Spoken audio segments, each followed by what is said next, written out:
Bueno, bienvenidos a todos a esta mesa de digitalización en la comarca, en la que vamos a hablar un poco de cómo ha evolucionado Galicia en cuanto a la potencia empresarial, con todo el cambio y la evolución digital desde los últimos, podríamos decir, 30, pero sobre todo 20 años.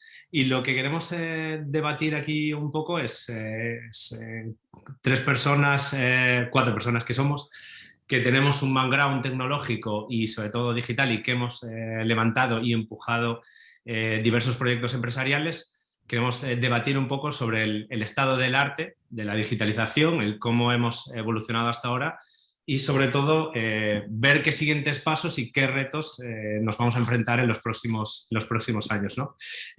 Tenía apuntado aquí hacer un pequeño chiste sobre el Señor de los Anillos por aquello de digitalización de la comarca. Y un poco veo el caso de que parece que denominamos a nuestra comunidad como esa pequeña comarca, ¿no? Que parecemos como los galos que peleamos contra los romanos.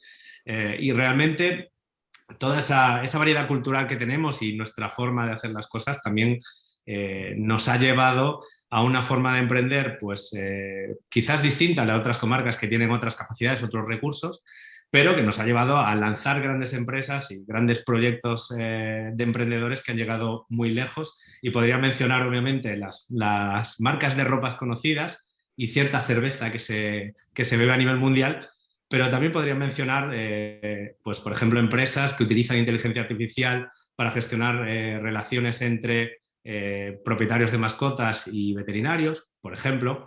O podría mencionar a empresas que se dedican a crear satélites desde Galicia que van al espacio. En cualquier caso, lo que vamos a hablar aquí es un poco de todos esos retos y todo lo que nos ha llevado hasta el estado actual, ¿no?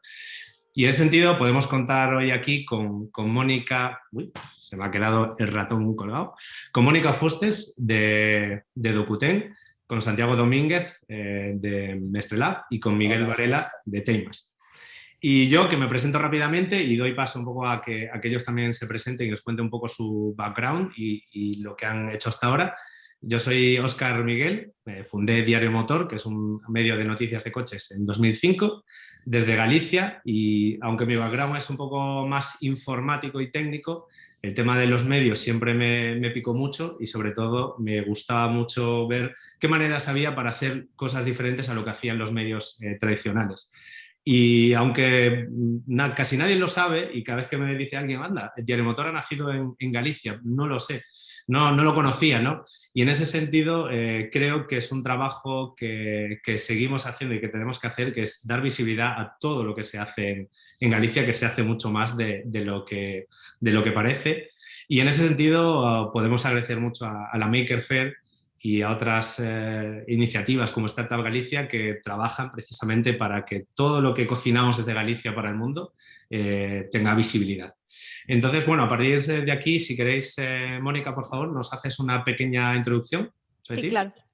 Bueno, yo soy Mónica Fustes y soy la responsable de inbound marketing de Docuten, que básicamente es una tecnológica que lo que pretende es digitalizar a sus clientes, es decir, convertirlos en empresas sin papel a través de los servicios de firma digital y facturación electrónica. Nada, llevo aquí 3 años, yo antes estaba en Madrid dedicándome a algo muy distinto, que era el branding. Y decidí pues que la tierra tira y la tierra llama y tenía que volver, así que aquí llevo 3 años y estoy súper contenta. Vale. Santiago. Sí, mejor Santi, Óscar y yo. Santi, perdón, quería ser muy serio, tienes razón. Nada, nada, para nada. Serio conmigo nunca funciona. Vale, perfecto. Yo lo contrario de Mónica. Llevo un año sin que me dejen volver a casa. Os estoy hablando desde Inglaterra y como os tienen todavía en la lista naranja, pues nada, estoy aquí, no soy capaz de volver. Yo empecé una empresa tecnológica que se llama Mestrelab Research en Santiago de Compostela en el año 2004 con un par de socios. Nos dedicamos al mundo del software científico, sobre todo proveyendo herramientas a las industrias farmacéuticas, biotecnológica, etcétera. Estamos últimamente mucho en los medios porque todas las empresas que han sacado vacunas para la COVID son clientes nuestras, entre muchas otras. Esa fue mi primera startup como tal, aunque sí que realmente hice otra startup dentro de una corporación que tiene muchas cosas en común, pero algunas son distintas, sobre todo a nivel de los recursos de lo que dispones, ¿no? También a nivel de quién se lleva los frutos del éxito si la startup tiene éxito. Con lo cual decidí la segunda vez hacerlo no en una corporación, sino de verdad. Y desde entonces pues he estado metido en otra serie de startups. Tengo un perfil no solo de emprendedor, como le llamáis en España, sino también de inversor en toda una serie de startups, y estoy en una serie también de consejos de administración, casi siempre en los mundos digital y biotech. Muy interesante. El tema ese de emprender, digamos, montar una startup ligada un poco a corporate, luego vamos a debatirlo porque me parece muy, muy interesante. Sobre todo la pregunta de startup es una manera de emprender, es una filosofía, es un estado temporal de una empresa. Eso es interesante, hablaremos de ello. Miguel, cuéntanos. Bueno, pues yo soy buenas tardes a todas y a todos. Yo soy Miguel Varela, soy cofundador de Teimas, y en Teimas somos una empresa tecnológica que construimos productos que protegen el medio ambiente y la salud de las personas. Sobre todo nos centramos en el desarrollo de productos para empresas que forman parte del ciclo de vida de la producción, la recogida, el transporte, el almacenamiento, el reciclaje y la valorización de residuos. Una especialización muy, muy concreta que nos confiere un poco ese carácter singular. Estamos en Santiago, somos 30 personas y llevamos desde el 2008 pues teimando. Teimando, me encanta. Bueno, antes de entrar un poco en un pequeño guión de ideas y temas a debatir, por favor, sentíos libres de mandar todas las preguntas que os parezcan con lo que estamos hablando o cualquier otra cosa que se os ocurra relacionado con esto, y iremos viendo un poco cómo responderlas, y al final o en el medio de la conversación, para que sea todo más fluido. Entonces, quería hablar un poco... por empezar por el principio, valga la redundancia, un poco cómo ha sido vuestra evolución desde vuestra entrada, vuestro lanzamiento de proyectos, vuestra entrada en vuestro trabajo actual, y cómo habéis evolucionado hasta el estado actual, hacia los éxitos que habéis conseguido, y un poco ver, que me contáis un poco los retos que os vienen en cuanto a digitalización, o cómo veis vuestros clientes y su estado de digitalización y todo lo que se puede hacer todavía. Si queréis, bueno, si alguien quiere empezar, si no, os cuento yo un poquito lo que tengo en la cabeza. Bueno, pues si queréis... perdón. Dale, Miguel, Mónica. No, adelante. Así que nos pisemos. Esto, pues, bueno, pues en mi caso es un tema de suerte, porque yo soy ingeniero informático y en el 2004 entro a trabajar en una consultora y me mandan a trabajar a la Xunta de Galicia, a un sitio que se llamaba el Servicio de Residuos. Y yo, como veréis, pues mi relación con los residuos era depositarlos en el contenedor adecuado. A veces tampoco era el contenedor adecuado. Bueno, eso me lleva a tomar contacto con un mundo que me fascina. Si no, no dedicaría ya 17 años de mi vida profesional a este tema. Y lleva también, evidentemente, a detectar una serie de oportunidades, ¿no? Y como yo tenía una serie de amigos también que compartíamos pues esa teima, ¿no? Esa idea insistente de que, joder, cómo molaba montar algo, pues al final, pues en el 2008 decidimos llevarlo a la realidad. Quizás no era el mejor tiempo para montar una empresa, porque en el 2008, no sé si os acordáis, que hubo una crisis del copón, que también le afectó a la producción de residuos, evidentemente. Pensad que en España la crisis principal se la llevó el sector de la construcción, que es el máximo productor de residuos de toda España, ¿no? Pero bueno, como al final, como eres ingenuo y como ya entiendes que los primeros años son un poco una travesía en el desierto, pues la verdad es que lo de la crisis casi nos dio un poco igual, ¿no? En ese sentido. Perspectivas, pues yo creo que la década esta en la que entramos se parece sospechosamente a los años 20 de hace 100 años. En el 18 acaba la Primera Guerra Mundial y de repente empieza la pandemia aquella de la gripe del 18, mal llamada gripe española, que acaba en el 21 más o menos. Y a partir de ahí se entra en esa década, ¿no? Que es lo de los locos años 20, que es una década de crecimiento social y crecimiento económico sin precedentes. Y yo creo que la verdad es que, curiosamente, creo que estamos repitiendo un poco todo. Lo que me mosquea es que no vaya a haber otro crack en el 29, ¿no? Pero yo creo que se abre una década súper interesante y sobre todo en dos aspectos que al final tanto Mónica en Dokuten como Santi en Mestrelab y en otras startups en las que participa está muy puesto, ¿no? Que es el tema de la digitalización y la sostenibilidad. Yo creo que esta década va a tener esas dos palabras. Lo único que me preocupa de lo que nos cuentas, Miguel, es que no sé si nos estás diciendo que va a acabar la pandemia en el 21 o que va a durar 3 años. Porque esta empezó en el 2020. Bueno, pero ahora vamos un poco más rápido. Sí que es cierto. Gracias a la digitalización nos comemos hasta las pandemias más rápido. Es que gracias a gente como Mestrelab la vacuna se puede hacer en 6 meses cuando antes llevaría 18 o 24. Muchos lees la prensa, tú. Bueno, la digitalización también puede acelerar procesos no tan positivos como eso. Pero bueno, en cierta medida, si realmente a partir del 21 vamos a florecer, me parece muy bien tu predicción. Ojalá sea así. Yo te quería preguntar un poco, que empezaste a partir de la Xunta y luego te lanzaste, digamos, a montarlo por tu propia cuenta. En tu sector, imagino que el tema de la digitalización estaba un poco en pañales, ¿no? ¿Qué cambios realmente hicisteis, practicasteis ahí para que realmente se digitalizase y el segmento adquiriera las bondades de estar digitalizado? A ver, en pequeña y mediana empresa, nosotros tenemos dos productos, uno se enfoca a pequeña y mediana empresa que gestiona residuos y otro se dirige más bien a gran empresa multinacional que los produce en muchos sitios. Trabajamos con empresas de telecomunicación, generadoras de electricidad, petroleras, etcétera, ¿no? Bueno, pues las motivaciones son distintas, ¿no?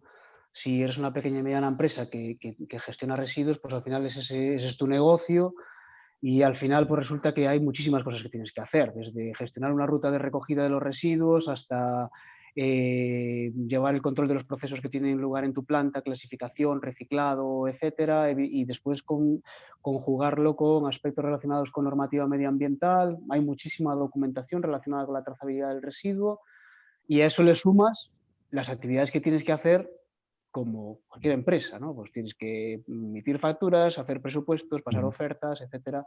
Y era un sector que es, como dices tú, Óscar, que estaba muy poco digitalizado. Entonces ahí, bueno, pues sí que al principio, cuando íbamos en el año 2010 a enseñar una herramienta que estaba en la nube, pues yo se lo contaba al señor de la chatarrería y la nube pues miraba al cielo, pues lógicamente, ¿no? En ese sentido. Sí que cada vez más eso, y yo creo que la pandemia en ese sentido también ha acelerado el tema de, y eso seguro que lo ve Mónica en Dokuten, el tema de lo importante que es tener las soluciones accesibles desde cualquier dispositivo, no en tu infraestructura, sino en una infraestructura dedicada, protegida, securizada, etcétera, y que permitan que tu negocio, que permita la continuidad de tu negocio, ¿no? Esa es la motivación de la pequeña y mediana empresa. La motivación de la gran empresa sí que es algo mucho más reciente. La gran empresa que produce residuos, pues de repente se da cuenta de que la sostenibilidad ya no es algo que, bueno, que es una parte poco importante de la actividad, ¿no? Falta mucho por hacer, hay mucho greenwashing, es decir, muchas veces es más fácil parecer verde que ser verde, pero sí que es cierto que cada vez más bueno, la sostenibilidad se está metiendo como un valor fundamental dentro de las empresas que van a querer subsistir, ¿no? Porque muchas de ellas además proporcionan productos o servicios a consumidores finales y el consumidor final cada vez estamos más informados de este tipo de cosas. Mirad, por ejemplo, lo que salió esta semana, esa especie de informe que se filtró de Nestlé, donde al parecer el 60% de los productos que fabrican pues no son del todo buenos para la salud. Pues eso afecta en los lineales del supermercado a las compras, ¿no? Pues eso es sostenibilidad también. Sí, señor. Me has dejado loco con ese informe de Nestlé. No sé si... Voy a empezar a recomendar ahí. Tened cuidado con esto. Que... Yo en mi caso, bueno, puedo decir que el lanzar un medio en 2005 pues parecía una locura, por el sentido de veías todos los grandes medios, las grandes empresas y las grandes cabeceras. En mi caso del motor, al final eran grupos editoriales grandes con unos medios muy importantes y estuve yo con mis pocos medios empezando en modo bootstrapping con lo básico, ¿cómo voy a cambiar esto, ¿no?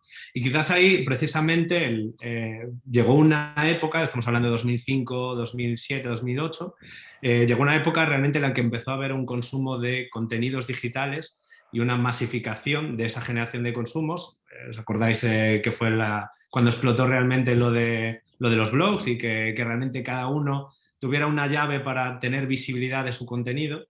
Y digamos que ese fue un poco el punto de partida para poder crear algo. Y luego pues había otra clave que para nosotros era el gestor de contenidos, que digamos, puede tener tu propio gestor de contenidos, pero justo en 2005 empezaba a tener un cierto auge WordPress, que es nuestro CMS, y que digamos que lo hacía commodity el tener una plataforma que te cubría mucho las necesidades que podías tener como medio, ¿no? Y digamos que para nosotros fue una clave de cara a poder crecer rápido y sobre todo no tener que hacer una inversión grande en cuanto a tecnología. Por otro lado, precisamente el controlar la tecnología y controlar todos los pasos, para nosotros también fue clave, controlar cómo iba la analítica de la web, cómo conseguíamos aumentar audiencia, por dónde se movía la audiencia, y eso implicaba investigar mucho a Google. Y bueno, todo ese conocimiento que vamos adquiriendo fue lo que ha sido lo que nos ha llevado ahora a ser con Dial Motor y con nuestro portal transaccional, que es Que Coche Me Compro, pues un poco los líderes en cuanto a consumo de motor. ¿Y retos que veo más adelante? Pues realmente formación de la gente en cuanto a cómo moverse en digital y a cómo batallar con las fake news y con quizás un estado que estamos actualmente de desinformación por exceso de información, que quizás es uno de los retos que tienen todo el mundo, pero especialmente los medios, ¿no? Es decir, estamos luchando contra gente que mueve un montón de contenido, que entre ese contenido hay muchas fake news y que llevan a polarizar a la audiencia y a que tenga la sensación de es que ya no sé qué puedo creerme, ¿no? Y creo que es uno de los retos a nivel de medio que debemos trabajar, ¿no? Uy, perdón. No, Mónica, venga, tienes que dejar de decirle perdón Me a todo encanta el que os mundo. piséis. Ahora vas tú. Vale, pues en ese sentido yo estoy totalmente de acuerdo contigo, no tanto a nivel de medio, que es mucho más sobre información que en nuestra parte, pero yo también considero que en nuestro ámbito de firma digital y facturación electrónica hay una desinformación brutal y muchas de las compañías no se adentran en ese mundo de digitalización administrativa por la falta de información que tienen, porque un ejemplo muy claro, la gente considera que teniendo un certificado digital ya tienen firma digital, que ya tienen una solución de firma digital. Y eso no es del todo cierto, porque al final un certificado digital lo puedes usar tú como persona, pero no se puede extender al resto de la empresa. O sea, tener una solución de firma digital es mucho más amplio el concepto. Y nada, un poco hablando del origen de la compañía, obviamente voy a hablar de Bryce y Ángel, que son los fundadores de Dokuten. Ellos empezaron en 2009 y empezaron solo dedicándose a facturación electrónica y por temas legales. O sea, al final, la legalidad vigente aportaba que tú tenías que facturar X cosas a través de la administración pública y se empezaron a meter por ahí. ¿Qué pasa? Que hubo un parón y tuvieron que diversificarse y ahí nació otro proyecto que es de firma digital. Y al final esas dos cosas confluyeron en Dokuten y es nuestro valor diferencial principal, que a diferencia de otros players del mercado ofrecemos dos servicios en uno, porque hay competidores de firma especializados en firma y competidores de factura y nosotros ofrecemos las dos cosas en uno. Y los retos, aparte de intentar dar información veraz y válida a todas las empresas que están entrando en este tema de la digitalización administrativa, para mí también es intentar transmitir correctamente los beneficios que aporta, porque yo creo que la gente no es consciente de todo lo que implica, sobre todo de la cantidad de tiempo que se pierde haciendo gestión administrativa a través de papel. Otro punto muy importante, y estoy muy de acuerdo con Miguel, es que las grandes compañías se centran cada vez más en la sostenibilidad. Y esto lo vemos mucho. Hay gente que llega a Dokuten centrado en que quiere eliminar el papel para ser más sostenible. No es tanto quiero beneficiarme de la eficiencia, del ahorro de tiempo, del ahorro de dinero, del ROI, no, es más, quiero sumar acciones positivas a mi estrategia de sostenibilidad y por eso contratan Dokuten. Y así es un amplio resumen. No, muy bien, perfecto. Vale, pues ahora me toca a mí, ¿no? Yo concuerdo mucho con lo que estáis diciendo. A ver, yo creo que hay una palabra muy importante. Hoy estamos hablando de digitalización y cuando hablamos de digitalización realmente estamos hablando de información, ¿no? Tú, Óscar, te has hecho alusión al volumen de información que tenemos que gestionar y al final los negocios de Mónica, de Miguel y el tuyo son negocios de información. Hay un dicho que es que la información es poder y yo creo que nunca lo hemos visto más que lo estamos viendo hoy en día, ¿no? Poder para bien y para mal. Entonces, yo creo que, a ver, desde la información, si piensas desde el punto de vista de un negocio, al final nosotros en Mestelab somos B2B, ¿no? Nuestros clientes son negocios. La información en un negocio te permite mejorar tu proceso, te permite mejorar tu productividad, que al fin de cuentas te permite mejorar tu rentabilidad. Y hoy en día también mejorar tu sostenibilidad o circularidad, ¿no? Solo consigues esas cosas primero entendiendo tu negocio. Tú hiciste alusión a que analizabais mucho Google Analytics, etcétera, para entender cómo estaba funcionando vuestro medio. Eso era posible en el 2007, no lo era a lo mejor en el 97. Y eso te da mucho poder, ¿no? Entonces, nosotros al final, Mestelab empezó en el 2004. Nuestro objetivo era el gestionar información que salía de aparatos de laboratorio. Información que era muy compleja para un ser humano, que realmente un ser humano no podía interpretar y nosotros lo que queríamos era hacerla interpretable para que el investigador en farma, en biotech, en química en general, pues que pudiera sacar mejores conclusiones de la información que le daban sus experimentos y a raíz de eso pues acelerar su investigación, lo cual es muy importante a nivel social, como hemos visto ahora. La industria farmacéutica lleva 100 años intentando ir más rápido. Ahora de repente a toda la sociedad le importa que la industria farmacéutica vaya más rápido. ¿Cuándo va a llegar la vacuna para la COVID? ¿Cuándo va a llegar la vacuna para la COVID? Todas las semanas la misma pregunta, ¿no? Pero ese es un problema que la industria ha tenido desde siempre. Al final hay muchísimos tratamientos, cáncer, Alzheimer, Parkinson's, todo tipo de degenerativas, infecciones. Cuanto antes los tengamos, mejor nos va a ir como sociedad. Entonces nosotros empezamos así. Realmente digitalizando, porque lo que hacemos es software que gestiona esos datos y la verdad es que hemos tenido bastante éxito. Somos líder mundial en lo que hacemos. También es cierto que es un mercado muy nicho, ¿no? Con lo cual pues hay relativamente pocas empresas, pero desde Galicia pues hacemos un software que es el número 1 en el mundo. Competimos con empresas en Suiza, en Alemania, en Canadá, en Rusia y ganamos consistentemente.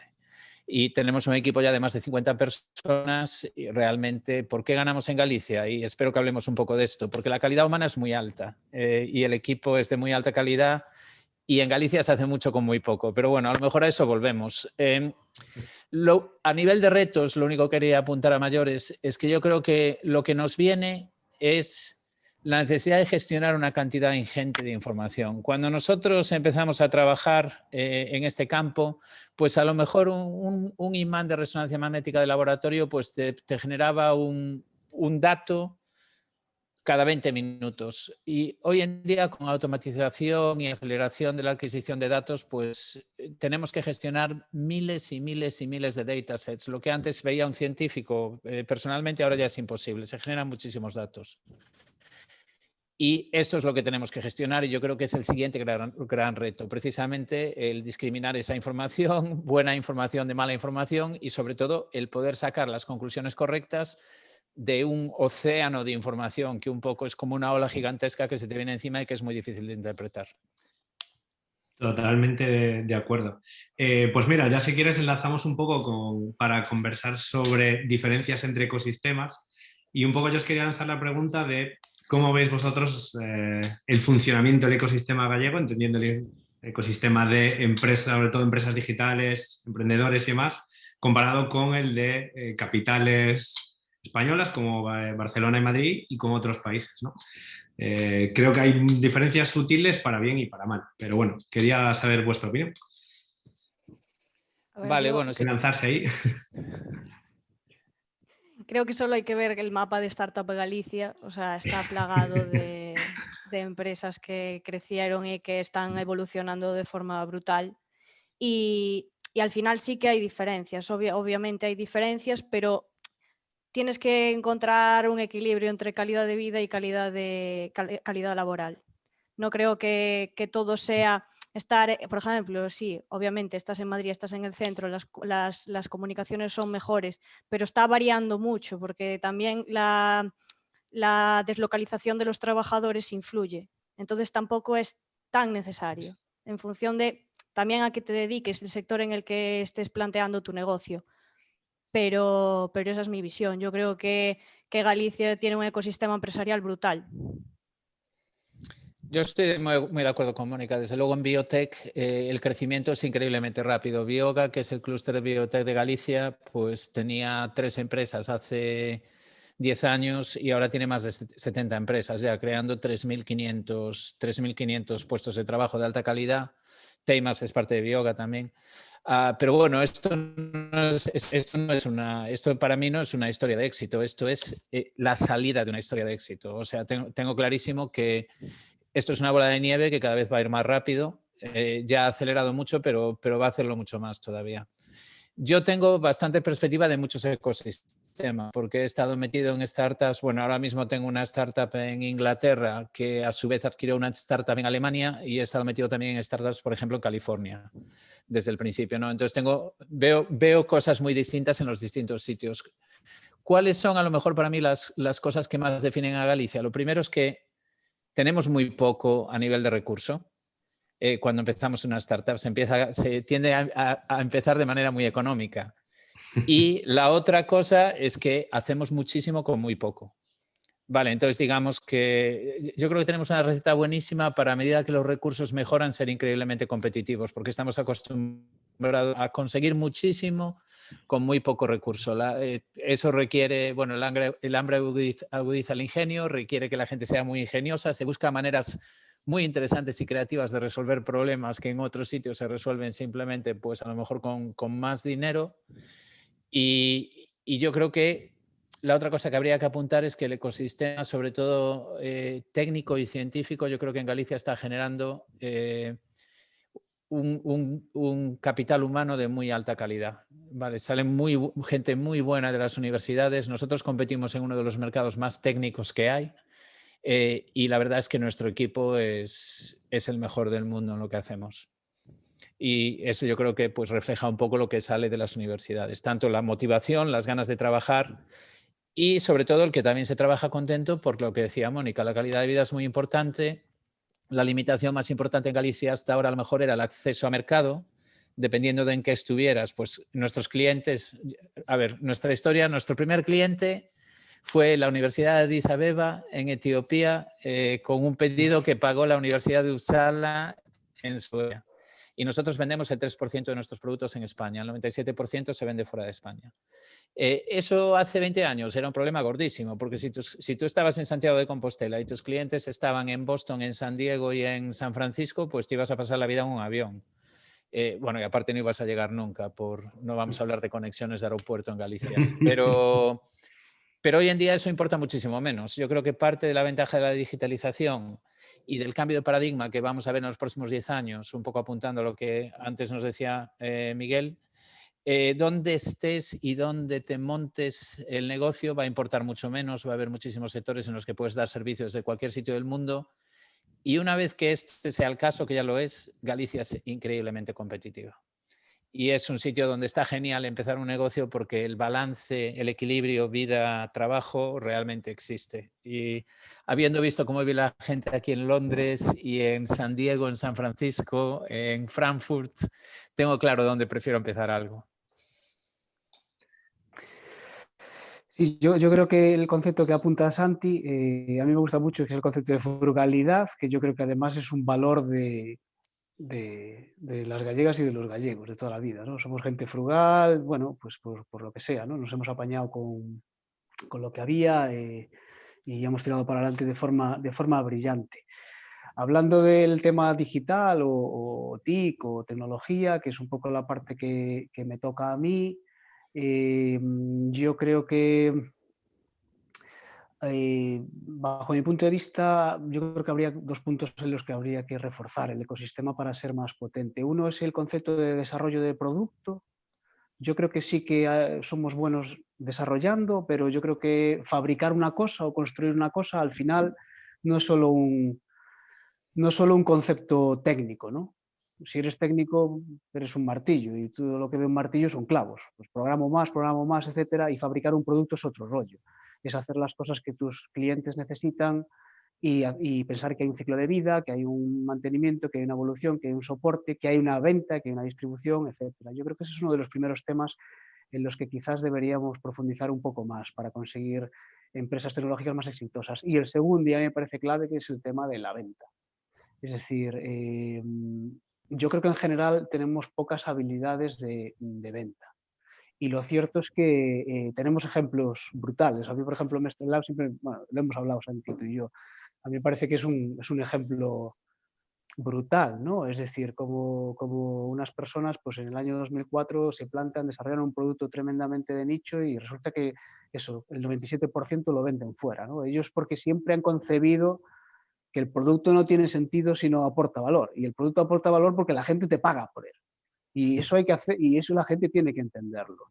Y por eso hay que venderlo. Y yo creo que también muchas veces, por ser excesivamente buenos técnicos quizás, que yo creo que sí que hay una cantera tecnológica súper potente, perdemos la perspectiva de que también la rueda es la rueda porque permite hacer un carro y llevar cosas encima de ella, no porque la rueda quede bonita encima de una pared, ¿no?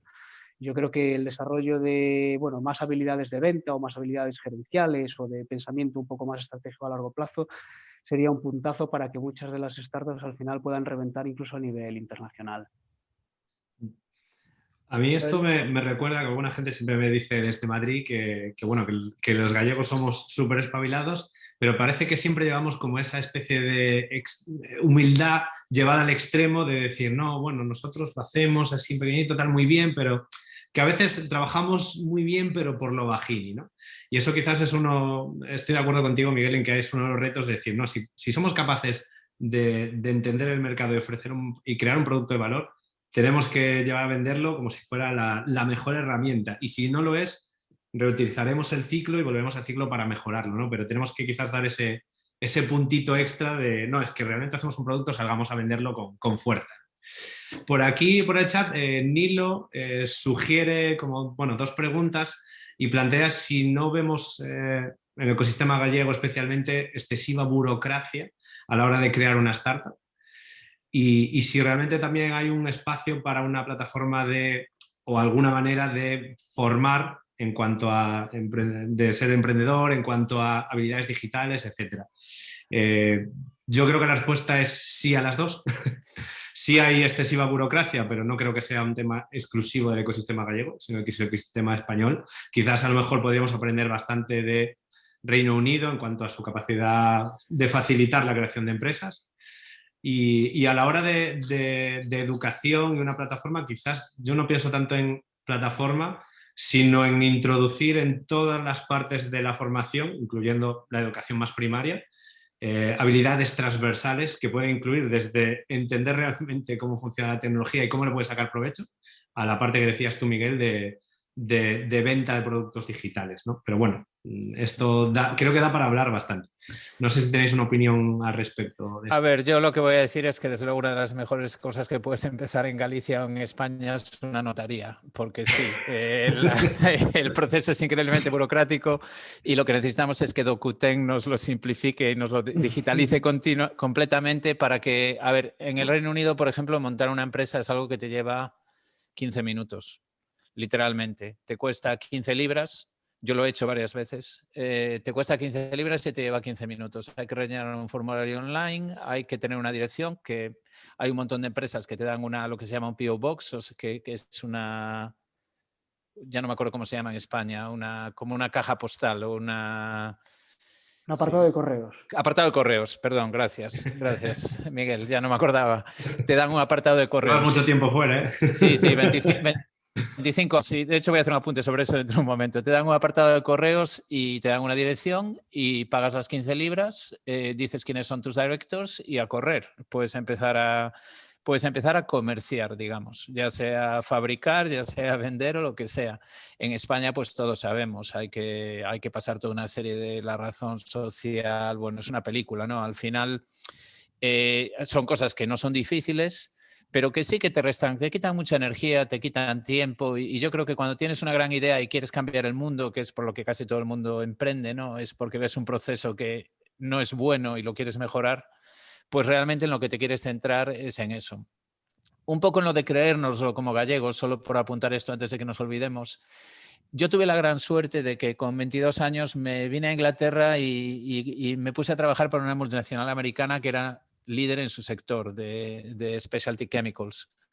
Y claro, yo llegué con la típica mentalidad gallega, un poco el tema Paco Martínez Soria cuando iba a la gran ciudad, ¿no? Pensando que todo el mundo era mejor que nosotros. Y claro, llegué a la multinacional en cuestión y me di cuenta de que eso no es en absoluto el caso. Vale, y eso yo creo que tenemos un poco ese problema de que creemos que a lo mejor fuera se trabaja mejor, se saben cosas que nosotros no sabemos. Eso a lo mejor en los años 50 era cierto porque Galicia estaba muy aislada, pero en el mundo globalizado que tenemos hoy en día no es el caso para nada. Vale, yo creo que sabemos tanto como cualquier otro, como la gente de cualquier otro sitio y hacemos las cosas exactamente igual de bien. Nos falta un poquito de la confianza, a lo mejor, que por ejemplo tienen muchos los americanos muchas veces sin ningún tipo de motivo, pero les ayuda mucho. Yo iba a decir ahí que yo tuve la sensación cuando empecé a trabajar con alguna empresa americana que había, digamos, tenía una idea de que los técnicos, sobre todo personas, por ejemplo, desarrolladores, ingenieros de software y demás, que aquí eran muy buenos, pero que siempre había como que de fuera y de Estados Unidos, pues que era un puntito más arriba. Y después de pelearme con unos cuantos, me di cuenta de que no, de que Para aquí mí es al hacemos revés. realmente las cosas muy bien. O sea que ahí en ese sentido, quizás eso, tenemos aún esa humildad para todo, que conste que creo que hay que mantenerla, pero no extrema y darse un poco, y sobre todo intentar ponerse en los otros mercados, ver los otros mercados y ver cómo se trabaja para poner en contexto vale, no, sí, sabemos mucho y estamos a un nivel muy alto y seguro que hay cosas que mejorar, pero desde luego no somos los últimos de la cola. Mónica, Miguel, ¿queréis Sí, aportar bueno, algo yo más? en cuanto al emprendimiento aún no me lancé, ya se verá. Ya llegará. Ya se verá si pasa, ya llegará. La inquietud la tengo, pero el tiempo de momento no. Pero en cuanto a lo que decíais de que no nos lo creemos, estoy totalmente de acuerdo. O sea, yo en la parte que me toca, de que llevo la parte de inbound marketing de Dokuten, siempre es verdad que me meto en todas las charlas posibles, en plan, a ver si le puedo sacar algo más de chicha a esto del inbound marketing, más acciones, más canales, y al final siempre hay donde mejorar, eso está claro. Pero sí que creo que por lo menos nosotros intentamos tocar todos los palos. Y eso sí, o sea, en ese sentido no nos lo creemos. Siempre pensamos en, vale, voy a ver una charla de una multinacional de Reino Unido a ver qué hacen de diferente o de dónde puedo sacar yo información para mejorar. Pero al final es webinars, white papers, blog, contenidos, redes sociales. Al final es el ABC, pero enfocado a un buyer persona que tú tienes. Entonces, estoy muy de acuerdo con que tenemos que creérnoslo más para intentar exponer al resto de, en este caso, bueno, España, internacional, que realmente somos buenos en lo que hacemos y que el crecimiento está ahí y se puede demostrar. O sea, es un poco la reflexión que tengo. En el otro sentido, no puedo aportar mucho. Yo estoy de acuerdo con que sería ideal una plataforma para formar a los que queremos emprender en un futuro. Bueno, yo creo que la ansia de mejora, yo creo que está bien, ¿no? Sí, quizás a lo mejor el tema es el marketing, porque siempre hay ansias de mejora, le dices que aplicas filosofía Kaizen, ya dicen, joder, esta gente es la hostia, está puesto en tendencias ahí toda la historia, y la verdad lo que quieres es al final aprender un poquito más. Entonces, sí, totalmente. quizás a lo mejor sí que el tema del marketing nos pueda fallar un poco, sí. Yo creo que sobre todo a veces nosotros pensamos que nuestro mercado es local o regional y no nos damos cuenta de que la solución que ofrecemos, si es una solución que aporta valor en nuestro mercado regional, aporta valor en el mercado global. Y evidentemente eso requiere un cierto esfuerzo adicional, ¿no? Pues hay que salir de casa, hay que hablar un poco de inglés, Pero claro, tenemos que también ser conscientes de que las recompensas son enormes. O sea, si eres capaz de vender tu producto en el mercado global, que a lo mejor te cuesta menos trabajo que venderlo en el mercado local, los retornos que vas a obtener son muchísimo más grandes. Nosotros estamos ahora empezando tenemos una startup que se llama Tolemias, que es un poco como el Netflix de los conciertos. Que está en Nigrán, es una empresa de Nigrán, montada inicialmente el promotor es el ex bajista de Siniestro Total. Y yo se lo digo siempre a Segundo, le digo, tío, pero es que solo a ti se te ocurre intentar vender contenidos musicales y empezar por España, joder, es que no hay peor sitio para vender un contenido musical. Dice, ya, pero es que fuera, buah. Yo le digo, no, es que fuera la gente paga por esto. Fuera, vender esto es facilísimo y aquí es muy difícil. Entonces, a veces tenemos la perspectiva de que salir fuera es difícil cuando a lo mejor puede ser incluso lo contrario, ¿no? El mercado local no es siempre el mejor y yo creo que tenemos pues que a lo mejor abrir miras un poco más. Pero bueno, yo creo que eso está cambiando muy rápido también porque hoy en día, por ejemplo, como parte de la educación, pues ya sales fuera, ¿no? Yo soy mucho mayor que vosotros, entonces cuando yo me educaba lo de salir fuera no, o sea, Erasmus no existía, salían fuera 4 que sus padres tenían muchísimo dinero y los mandaban en verano a una universidad americana a hacer allí un cursillo de 2 meses o lo que fuera. Entonces, claro, yo creo que eso ahora pues ya no es el caso, ¿no? Ya vamos fuera y yo hablo con muchos gallegos, tengo muchos amigos que han estado fuera y siempre te dicen, uff, qué desastre esto allí, qué desastre esto allá. Al final, problemas hay en todas partes. El problema es que solo vemos los de casa. Sin duda. Yo creo que, bueno, aparte de lo que comentabas, salir afuera y ver otros mercados te puede ayudar directamente a ser más ágil o anticipando tendencias que puedes incluso llegar a vender en tu propio mercado. Es decir, es como, vale, a lo mejor hay países que por su ecosistema avanza más rápido y no va más rápido, pero si tú vas ahí y coges lo interesante y lo conviertes a un producto que puedes vender local, realmente te ayuda a innovar el mirar para afuera, ¿no? O sea que eso... Totalmente. Por aquí nos pregunta también Nilo, ¿qué recomendaríais a una startup rural para que se anime a salir del localismo? Justamente ahora hablamos de salir para afuera y habla un poco de la parte de inversión, técnicas de marketing o hasta la parte del proceso del ciclo de innovación. ¿Qué se os ocurre al respecto? Yo creo que lo primero de todo es entender quién es tu cliente y qué valor le aportas. Y a ese nivel decir, vale, esto es algo que solo va a existir aquí. Entonces, a ver, es muy específico, ¿no? Pero yo diría sobre todo, si tienes claro que tu cliente existe fuera de España y que el valor que aportas pues tiene sentido también fuera de España o fuera de Galicia o fuera de tu localidad, luego es cuestión de hacer los mismos procesos que haces en casa en otro sitio. A lo mejor identifica pues, las geografías más atractivas a nivel de los retornos que vas a obtener. Nosotros lo teníamos clarísimo. Nosotros cuando empezamos, yo lo primero que hice es pasarme casi todo mi tiempo en Alemania, Reino Unido y Estados Unidos. Porque ahí es donde está el mercado. Vale, yo podría haber hecho exactamente la misma labor comercial en Vigo, Santiago y Alcobendas. Pero tenía clarísimo que cada vez que consiguiera ganar, digamos, vender en Vigo, en Alcobendas, pues iba a volver a casa con $1.000 y con eso teníamos que pagarlo todo. Mientras que si lo hacía en Boston o en San Francisco, pues iba a volver a casa con $50.000, que dan para bastante más. Muchas cervezas y muchas cenas pagamos con esos $50.000 y los siguientes 50.000 y los siguientes 50.000. Entonces es eso, es el pensar, si realmente esta necesidad existe fuera, no hay motivo por el que no pueda hacerlo y simplemente yo lo que te diría, Nilo, es pruébalo. A lo mejor te sorprende que es mucho menos difícil de lo que tú crees. Evidentemente, apóyate en gente que haya salido fuera, apóyate en gente que conozca la cultura del lugar, etcétera. Para eso, pues mira, gente como el ICEX puede ayudar mucho. El Instituto de Comercio Exterior, las cámaras de comercio. Hay mucha ayuda hoy en día para intentar llevar tu producto fuera.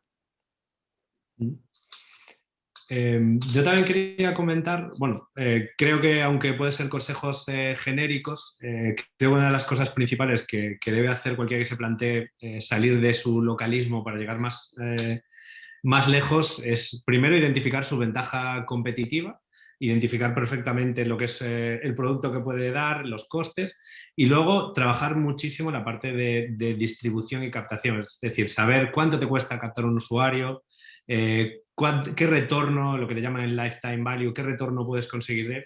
Y son cosas que obviamente no son fáciles de identificar al principio, pero son las claves que te pueden decir hasta dónde debes moverte, o a lo mejor las etapas, que a lo mejor no es salgamos de órdenes para llegar a Boston, sino salgamos de órdenes para llegar al resto de España y progresivamente ir creciendo, ¿no? Creo que quizás son, pero siguen siendo un poco consejos genéricos, no sé, específicamente para una startup rural. Claro, depende mucho de a qué se dedique. Exacto, exacto. Sí, yo apuntaría también dos temas y relacionados con construcción de producto. Uno sería pues intentar pensar desde el primer momento que eso, como decía Santi, no te va a valer solo aquí, sino va a valer en otro sitio. Eso lo que te va a obligar probablemente es a que rechaces determinadas funcionalidades porque son tremendamente locales, ¿no? Tienes ese riesgo. Pero te da la posibilidad, ese riesgo te da la posibilidad de llegar más lejos sin que tengas que hacer grandes inversiones cada vez que quieras abordar un país nuevo. Y el otro punto también, un poco sondeando con todas las posibilidades que hay de irse fuera, pues el ICEX tiene este programa ICEX Next, que está genial, súper sencillo, te dan la pasta rápido, te la liquidan cada trimestre, te pagan viajes, te piden poca información. En el IGAPE también hay algunas ayudas para internacionalización, aunque yo creo que ahí sí que tienen que trabajar un poco más al respecto. Y yo creo que hay una cosa también que hay que explotar aquí, que al final pues hay una red de gallegos en el exterior bastante potente. En Alemania, en Reino Unido, en Buenos Aires, en Río de Janeiro, en México DF, en Nueva York. Bueno, quizás a lo mejor ahí hay, no sé, como idea, ¿no? Algún acercamiento también a esas comunidades donde seguro que hay gente gallega que está triunfando muy bien y que son ya gallegos de segunda generación, que a lo mejor viven en Newark, en Nueva York, y que están ahí trabajando en grandes multinacionales tecnológicas, pueden servir el puente. Y por apuntar un tercero, y yo creo que esto es un tema muy interesante y que tenemos tremendamente olvidado, es el tema del norte de Portugal. Es decir, yo voy a Madrid muchas veces y cojo el coche y tardo 2 horas y media en cruzar el Padornelo. Pero es que en 2 horas desde Santiago estoy en Oporto, que es un aeropuerto internacional del copón con una región metropolitana que norte de Portugal son casi 4 millones de personas, que por cierto están desarrollando unos ecosistemas de emprendimiento muy pujantes. La oportunidad también idiomática del gallego, portugués, etcétera. Bueno, yo creo que ahí también es un tercer punto que a lo mejor habría que tener en cuenta, porque realmente vivimos de costas a eles e están aí abaixo. Sí, yo estoy totalmente de acuerdo contigo. De hecho, lo del boca a boca lo iba a decir, porque al final es uno de los puntos con los que más se mueven los productos, con el boca a boca, con las recomendaciones, los referrals, y estoy totalmente de acuerdo. O sea, la gente que está fuera de Galicia es brutal. Yo conozco gente que puede estar en prácticamente todos los países y eso puede ayudar mucho. Y lo de Portugal, también estoy totalmente de acuerdo. Están haciendo cosas brutales de digitalización, de innovación, están avanzando a pasos agigantados y sí, es un foco muy potente en el ámbito geográfico, o sea, brutal.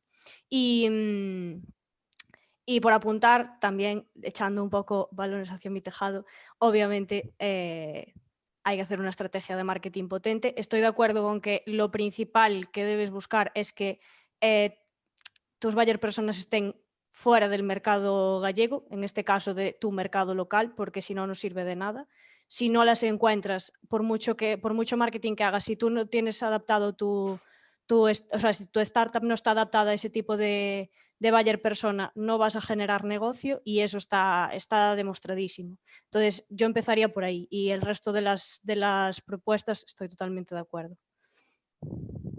Sí, el proceso es el mismo que sigues en casa. Simplemente asegúrate de que tu producto tiene relevancia fuera. No te vayas a Oxford a dar clases de inglés.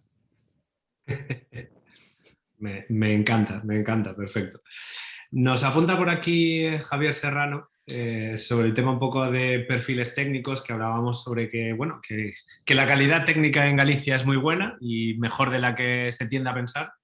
Y pregunta un poco, teniendo en cuenta que estamos en un mundo súper conectado en el que cualquier, sobre todo, pues hablando sobre todo especialmente de ingenieros de software y demás, que pueden trabajar para cualquier parte del mundo y alcanzar empresas que le aporten salarios grandes, ¿dónde estarían las claves un poco para retener y poder competir con esos salarios grandes desde aquí? A mí ya se me ocurren varias, como es la calidad de vida, pero seguro que nos salen unas cuantas más. Sí, a ver, yo creo, es buena pregunta porque yo creo que de hecho es una problemática que hasta cierto punto está cambiando. Lo de la calidad de vida a lo mejor te protege un poco menos ahora mismo porque a raíz sobre todo del cambio de paradigma que ha habido en el último par de años, hoy en día puedes trabajar para una empresa estadounidense sentado en Ocebreiro. Con lo cual, pues digamos que la capacidad de ganar dinero, la capacidad remunerativa, está menos limitada por la geografía. Pero sí, yo creo que, a ver, al final tenemos que empezar a pensar en ser competitivos globalmente y el ser competitivo como empresa en la que como lugar de trabajo. Es salario, pero es muchas más cosas. Es la manera en la que... Es la filosofía de empresa, ¿no? Es la cultura que tienes. Yo creo que el salario no es lo único que hace un lugar de trabajo atractivo. Yo creo que tienes que tener... Pues a lo mejor tradicionalmente España y Galicia pues tenían unas empresas muy jerárquicas, con una cultura autoritaria, ¿no? El jefe. Todavía conozco empresas muy grandes en Galicia que todavía hablan del jefe, ¿no? Y yo creo que pues es un poco también el generar esos entornos, pues sí, a lo mejor donde es muy divertido y agradable trabajar. También hay que trabajar esa parte y no solo la parte remunerativa. Yo creo que ya no solo trabajando, sino tus propios compañeros. Al final tiene que ser un ambiente de trabajo que esté totalmente ligado con los valores de la compañía, porque si no se pierde. O sea, para mí ese tema de somos familia se pierde en el momento en el que, que los trabajadores no cumplen con los valores de la compañía. O sea, tiene que estar como todo muy encasillado para que no solo sea un entorno laboral saludable, sino que sea un entorno de compañeros saludable. Eso estoy de acuerdo con que no, para mí no todo es el salario en una empresa. Ahí se plantean también muchos retos con todo el tema del trabajo en remoto. Me refiero, ahí vamos a perder el contacto, vamos a perder un tipo de contacto.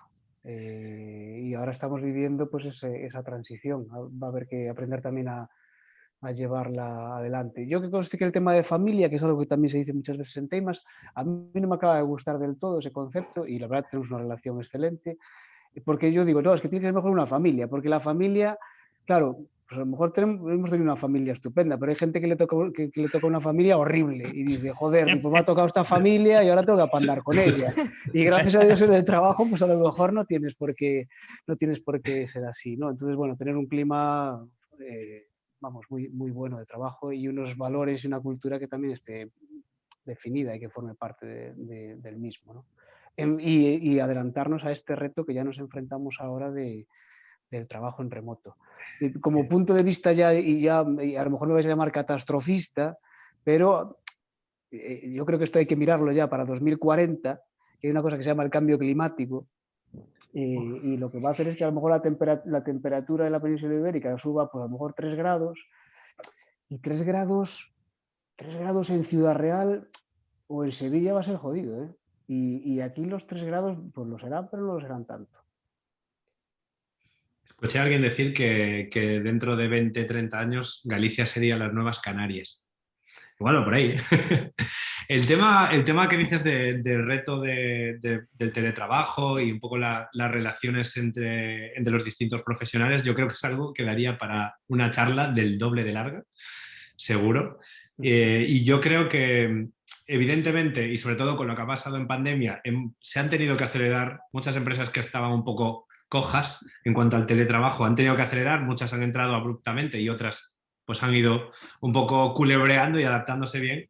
pero hay un reto muy grande, me parece ahí, y lo dejo para siguientes charlas, que es el tema de que hay una fricción en cuanto a, oye, quedamos para hablar de esto, te mando una convocatoria, que es bastante distinto del, oye, nos tomamos un café y hablamos de tu vida y de cosas que van a surgir, y digamos esa relación natural entre profesionales que no se da tanto en remoto, y es quizás un reto importante, pero eso sí que nos daría para hablar un montón. Mira, justo nos mandan aquí afrontar el reto de volver a conectar los equipos de trabajo después de esta época de desconexión física y emocional.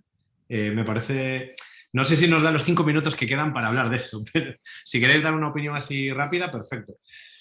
A ver, nosotros en Dokuten ya teletrabajábamos, ya teníamos días de teletrabajo, pero sí que es verdad que el irnos todos fue como impresionó, ¿sabes? Es como no nos vemos las caras todos los días, porque al final, bueno, nosotros tenemos una oficina en Coruña y otra en Madrid, pero somos muchos más en Coruña y siempre estamos conectados porque al final allá está sobre todo producto y el equipo técnico y hablamos un montón. Nosotros personalmente lo estamos solucionando. Primero hacíamos al principio de la pandemia cafés de 15 minutos todos. En plan, cada día se hacía un café de 15 minutos en el que todo el mundo colaboraba y todo el mundo hablaba. Y ahora lo que estamos haciendo es intentar forjar esas relaciones que teníamos antes con charlas de media hora en un one-to-one, con personas aleatorias. O sea, es como una aplicación que te une a una persona del equipo y cada 2 semanas tienes una charla de media hora de cosas banales de la vida. No hablamos de trabajo, es como vamos a hablar como si estuviésemos en la oficina. Sí que es verdad que podemos empezar a ir, pero lo tenemos como muy abierto a nuestra decisión, cosa que se agradece. Y, a ver, yo creo que va a ser un reto volver a la normalidad, a esta supuesta normalidad. ¿Qué es normalidad, no?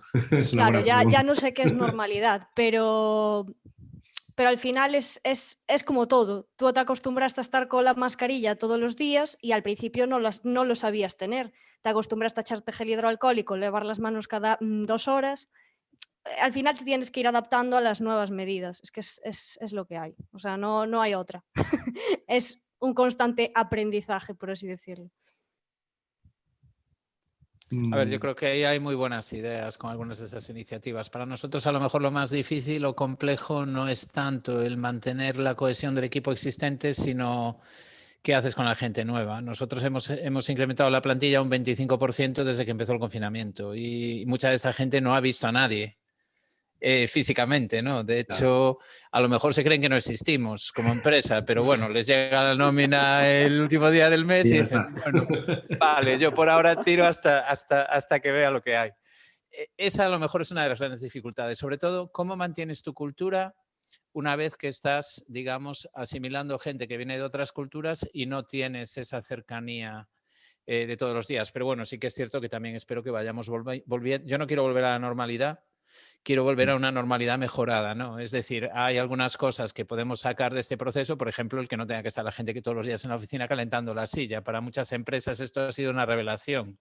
Para nosotros no lo fue, pero para muchas lo es. Entonces, espero que podamos ir a la normalidad mejorada y podamos volver a trabajar el lado humano, que es muy importante. Hoy pasamos muchas horas trabajando. Hay que formar parte de un equipo en el que estés a gusto y pasarlo bien mientras lo haces. Vale, nos queda poquito, 2 minutitos, y yo quería meter, aunque sea muy poquito, el tema del movimiento Maker y las soluciones open source, porque bueno, a mí me tocaron mucho porque construí mi medio a partir de un CMS open source, que es WordPress, y quería preguntaros un poco vuestra visión, cómo ha influido las herramientas open source en vuestros sectores y un poco cómo veis evolución. Un poco, yo creo que se ve que hay cierta tendencia, si encuentro una solución open source y soy capaz de tener el conocimiento suficiente, puedo ir por open source sin tirar de herramientas quizás más conocidas, pero de código cerrado, pero quizás por cada sector pues sea un poco diferente, ¿no? ¿Qué me contáis en 30 segundos, además? En nuestro caso las hay, sobre todo en cosas muy especializadas que resuelven problemas, nos resuelven muchos problemas que para nosotros sería muy difícil resolver. Entonces, yo creo que las usas cuándo son la solución adecuada, pero desde luego son una parte muy importante del abanico de soluciones que podemos utilizar. Nosotros en nuestro caso, de firma digital, tanto de firma como de factura electrónica, no conocemos ningún player que utilice open source. Sí que es verdad que el Ministerio lanzó 2 plataformas, una que se llama @firma, que ahora tiene una versión mejorada, actualizada de este software, que es de código abierto, y también hay una parecida para facturación electrónica, que simplemente es para crear Facturae, que es para el formato de factura que tienes que subir a FACE. Pero no conocemos ningún player que tenga código abierto exactamente de estos servicios. En nuestro caso nosotros utilizamos herramientas open source también para los procesos que son más adecuados. Sí que es cierto que, ojo con el tema, es decir, estamos completamente a favor de ese tema, pero si al final la herramienta tiene una serie de complejidad, pues a lo mejor esa complejidad pues no ayuda precisamente a que la empresa que la implante saque el mayor partido de la misma, ¿no? Es decir, que yo creo que muchas veces el problema no está en cojo una herramienta que me puede servir, pues una herramienta, un CRM, una herramienta, un ERP, la descargo, la instalo y me pongo a utilizarla, ¿no? Tiene que haber alguien que te forme, que te la tunee, que te la personalice, etcétera. Y después, como nota un poco destacada y también relacionada con el ecosistema, joder, aquí tenemos una empresa que se llama Igalia, que ha hecho de open source la bandera, llevan 20 años trabajando, tiene un modelo empresarial bajo mi punto de vista total, o sea, son una cooperativa de 50 personas, es el máximo contribuyente de Chromium en el mundo, vende en el mundo, vende sobre todo fuera, y que me parece que es una empresa que ha hecho gala del tema del desarrollo open source desde el primer momento y que está aquí en Galicia y que quizás la conocemos menos de lo que deberíamos, incluso su modelo empresarial, que es una cooperativa. Pues yo no tenía ni idea, lo de Chromium, vamos, ahí me has dejado loco, y que sea una cooperativa me parece fascinante, o sea, cooperativas digitales, eso me parece la leche. Pues lamentablemente nos hemos quedado sin tiempo, pero la verdad es que ha estado muy bien y a mí me encantaría repetir porque nos hemos dejado temas importantes, un poco el tema del teletrabajo y cómo evolucionar eso, daría para mucho más. Y nos hemos dejado uno del tintero que a ver si retomamos en el futuro, el tema de startups y corporates, que creo que da mucho juego.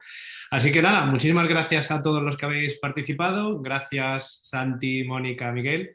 Y gracias a la Makerfair por hacer esto posible y sobre todo que ha sido muy, muy educativo y entretenido. Muchas gracias a todos. Gracias. Gracias a todos, muy divertido. Hasta luego. Cuando Chao. queráis. Venga. Igualmente. Chao.